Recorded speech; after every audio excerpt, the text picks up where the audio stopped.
সুপ্রিয় শিক্ষার্থীবৃন্দ, আসসালামু আলাইকুম।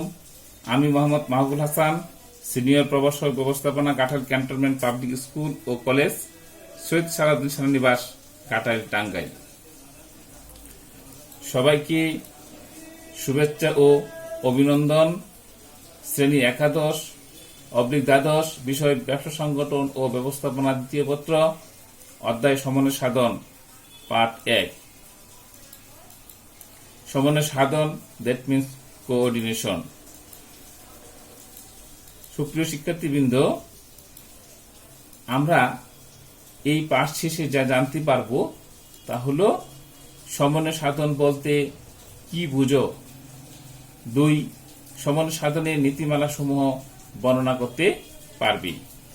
আমরা প্রথমে আসব সমন্বয় সাধন কাকে বলে। প্রাতিষ্ঠানিক লক্ষ্য অর্জনের নিমিত্তে প্রতিষ্ঠানে নিয়োজিত বিভিন্ন ব্যক্তি ও বিভাগের প্রচেষ্টাবলীকে একসাথে গঠিত, সংযুক্ত ও সুসংহত করার প্রক্রিয়াকে সমন্বয় সাধন বলে। বিষয়টিকে একটি উদাহরণের মাধ্যমে আরো পরিষ্কার ধারণা দেওয়ার চেষ্টা করব। জনাব রহিম একটি প্রতিষ্ঠানের প্রধান নির্বাহী কর্মকর্তা। তিনি তার অধীনস্থ সব কর্মকর্তা, বিভাগের কাজের নিয়মিত খোঁজ খবর রাখেন। কোথাও কোনো সমস্যা হলে তার সমাধানের জন্য দ্রুত পদক্ষেপ নেন। কোনো বিভাগে কাজের চাপ বেশি হলেই সেখানে নতুন কর্মী নিয়োগের চেষ্টা করেন। কোথাও অব্যবহৃত কর্মী থাকলে তাদের জন্য অন্য জায়গায় কাজে লাগানোর ব্যবস্থা করেন। কোনো উপকরণগত বাধা থাকলে তা নিরসনের ব্যবস্থা করেন। এভাবেই সব সময় তদারকির মাধ্যমে তিনি উক্ত প্রতিষ্ঠানকে একটি প্রতিষ্ঠানে রূপান্তর করতে সক্ষম হন। আশা করি তোমরা সমন্বয় সাধন কাকে বলে এই উদাহরণের মাধ্যমে বুঝতে কি পেরেছ। শিক্ষার্থী বন্ধুরা, আমি এখন তোমাদের সাথে আলোচনা করব সমন্বয় সাধনের নীতিমালা সমূহ। এই নীতিমালা সমূহ আমাদের কি? সমন্বয় সাধন হলো এমন একটি প্রক্রিয়া যেখানে একজন নির্বাহী তার অধীনস্থ কর্মীদের দলীয় প্রচেষ্টাকে সুসংহত করে। সমন্বয় সাধনের মাধ্যমে বিভিন্ন বিভাগ, উপবিভাগ এবং ব্যক্তির কাজের মধ্যে ঐক্য ও ভারসাম্য আনা হয়। সুষ্ঠু সমন্বয়ের অভাবে কার্যক্ষেত্রে ছন্দপতন ও চরম বিশৃঙ্খলা দেখা দেয়। এছাড়া প্রাতিষ্ঠানিক লক্ষ্য অর্জনও বাধাগ্রস্ত হয়। ব্যবস্থাপনা সব পর্যায়ে সমন্বয় সাধনের কাজের সাথে জড়িত। ব্যবস্থাপককে গুরুত্বপূর্ণ কাজটি সুষ্ঠুভাবে করার লক্ষ্যে কিছু নীতি বা আদর্শ অনুসরণ করা উচিত। এতে দক্ষতার কাজ করার পাশাপাশি প্রাতিষ্ঠানিক উদ্দেশ্য অর্জন সহজ হয়। আর নীতি হলো এমন দিক নির্দেশনা যা পালনে প্রতিষ্ঠান আইনগত বাধ্য নয়, তবে এগুলো লক্ষ্য অর্জনকে সাহায্য করে। নিম্নে আমরা সমন্বয় সাধন নীতিমালা সমূহ এক এক করে আলোচনা করব। প্রথমে হলো লক্ষ্যের বা উদ্দেশ্যের ঐক্যনীতি, প্রারম্ভের শুরুর নীতি, আদেশী ঐক্যনীতি, নিরবচ্ছিন্নতা নীতি, দলীয় সমঝোতার নীতি, প্রত্যক্ষ যোগাযোগের নীতি, ভারসাম্যের নীতি, নমনীয়তার নীতি, অনানুষ্ঠানিক সম্পর্কের নীতি, কার্যসমূহের সুসংহতকরণ নীতি।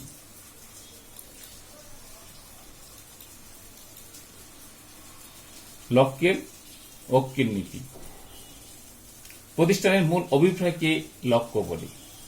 সঠিক সমন্বয় ব্যবস্থা প্রতিষ্ঠান করতে হলে ব্যক্তিক প্রচেষ্টা, বিভাগীয় এবং প্রাতিষ্ঠানিক লক্ষ্য ও উদ্দেশ্যের মধ্যে সামঞ্জস্য থাকতে হবে, অন্যথায় প্রতিষ্ঠানের বিশৃঙ্খলা দেখা দেয়। প্রারম্ভের শুরু নীতি। যে কোনো কাজ শুরু করার আগে একটি পরিকল্পনা গ্রহণ করতে গিয়ে হয়, আমরা সেটিকে বলি প্রারম্ভিক শুরু নীতি। এই নীতির অর্থ হল লক্ষ্য ও উদ্দেশ্য নির্ধারণ, পরিকল্পনা তৈরি ও কাজের শুরুতে সমন্বয়ের ব্যাপারে চিন্তা ভাবনা করা। আর শুরুতে সমন্বয় নিশ্চিত করতে না পারলে মাঝপথে বা অর্ধ সমাপ্ত অবস্থার বিভিন্ন বিভাগ, উপবিভাগ ও কর্মপ্রতিষ্ঠানের মধ্যে সমন্বয় সাধন করা অনেক কঠিন হয়ে পড়ে। তাই শুরুতেই প্রারম্ভিক নীতি অবলম্বন করতে হয়।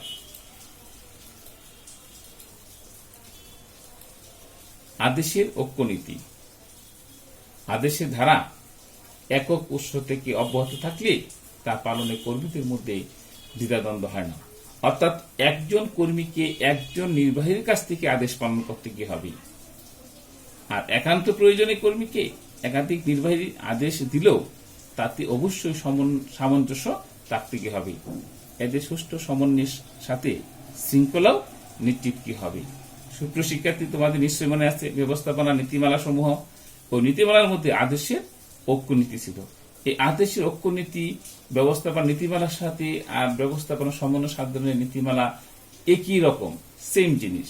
তোমরা ছবির মাধ্যমে দেখতে পাচ্ছ যে 4 জন আইন শৃঙ্খলা রক্ষাকারী বাহিনী উপস্থিত থাকলেও আদেশের ঐক্যনীতি কিন্তু একজনই কাছ থেকে এসেছে।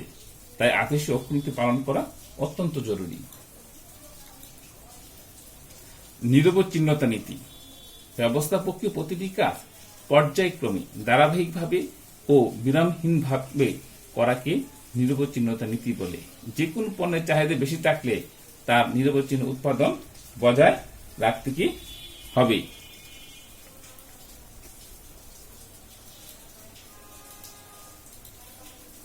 দলীয় সমঝোতার নীতি। একক প্রচেষ্টার চেয়েও দলগত প্রচেষ্টা অনেক বেশি কার্যকর। তোমরা নিশ্চয়ই লক্ষ্য করতে কি পারছো যে এই ছবির মধ্যে আমরা দলীয় প্রচেষ্টার বিষয়টি দেখানো হয়েছে। দলীয় প্রচেষ্টাকে সমন্বিত করা গেলে যে কোনো জটিল কাজ সহজেই করা যায়। তাই প্রতিষ্ঠানের লক্ষ্য অর্জনের সমন্বয়ের মাধ্যমে দলীয় প্রচেষ্টাকে উৎসাহিত করা হয়। আর দলীয় সমঝোতা ভালো থাকলে কর্মীদের মধ্যে স্বতঃস্ফূর্ত কাজে অংশগ্রহণ লক্ষ্য করা যায়। প্রত্যক্ষ যোগাযোগ নীতি। নির্বাহীরা ব্যক্তিগতভাবে কর্মীদের সাথে সরাসরি যোগাযোগ করে নির্ভুল তথ্য সরবরাহ করতে পারেন। তারা অধীনস্থদের সাথে সরাসরি আলাপ আলোচনা ও মত বিনিময়ের মাধ্যমে কর্মীদের সুখ দুঃখ, আশা আকাঙ্ক্ষা, সুবিধা অসুবিধা প্রভৃতি ব্যাপারে বিবেচনা করে প্রয়োজনীয় পদক্ষেপ নিতে পারেন। এভাবে প্রতিষ্ঠানের সব বিভাগ, উপবিভাগ বা শাখায় কর্মীদের মধ্যে পারস্পরিক সম্পর্ক ও প্রত্যক্ষ সংযোগ সমন্বয় প্রক্রিয়াকে সহজ করে। ভারসাম্যের নীতি। তোমরা দেখো আমাদের একটি ছোট্ট বাচ্চা কত সুন্দরভাবে সে ভারসাম্য বজায় রেখেছে। তার প্রতিষ্ঠানের প্রতিটি বিভাগ ও উপবিভাগের বন্টিত কাজের মধ্যে সমতা বজায় রাখার নীতি হল ভারসাম্যের নীতি। কোন বিভাগের সামর্থ্যের তুলনায় অতিরিক্ত দায়িত্ব দিলে সেক্ষেত্রে অতিরিক্ত জনবলও নিয়োগ দিতে হবে। সুপ্রিয় শিক্ষার্থী, আরো কোথাও প্রয়োজনের চেয়ে বেশি জনবল থাকলে তা অন্য জায়গায় ব্যবহারের চেষ্টা করতে হবে। এভাবেই কাজ ও কর্মীর মধ্যে সমতা বজায় রাখা উচিত। এতে আন্তঃবিভাগীয় শৃঙ্খলা রক্ষা নিশ্চিত হয়। নমনীয়তার নীতি। এটি হল সমন্বয় সাধনের সবচেয়ে গুরুত্বপূর্ণ কি নীতি। যে কোনো পরিস্থিতিতে আমাদের নমনীয়তা নীতি অবলম্বন করতে গিয়ে হবে।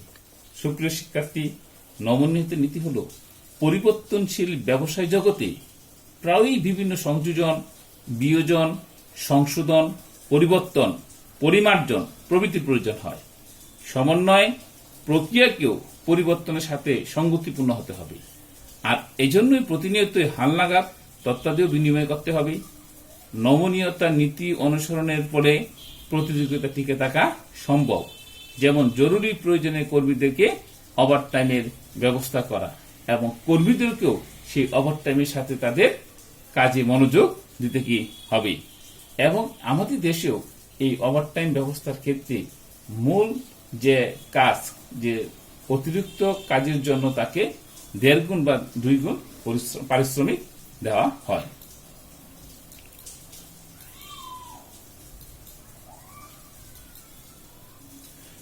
সুপ্রিয় শিক্ষার্থীবৃন্দ, তোমরা দেখতে পাচ্ছ উপরে একটি সুন্দর ছবি হাতে হাত রেখে সুন্দর করে তারা দাঁড়িয়েছে। এটি অর্থ হল কার্যসমূহের সুসংগতকরণের নীতি। সংগঠনের বিভিন্ন ব্যক্তি, বিভাগ ও উপবিভাগের মধ্যে অবিচ্ছেদ্য ও দৃঢ় সমন্বয় বা সংযোগ স্থাপনের নীতিকে সুসংগতকরণের নীতি বলে। প্রতিষ্ঠানের কার্যাবলী একটি অপরটির সাথে সম্বন্ধযুক্ত থাকে। পরস্পর সম্পর্কযুক্ত কাজগুলোকে এমনভাবে বিন্যস্ত বা সাজাতে হয় যাতে পাশাপাশি থেকে প্রত্যেকেই কাজ করতে কি পারে, আর পারস্পরিক সমন্বয়ে কাজ অনেক দ্রুত ও সহজ হয়। কোনরূপ সমস্যা বা পরিবর্তন দ্রুত অন্যকে জানিয়ে কার্যক্ষেত্রে নিজেরাই সমন্বয় নিশ্চিত করতে পারে।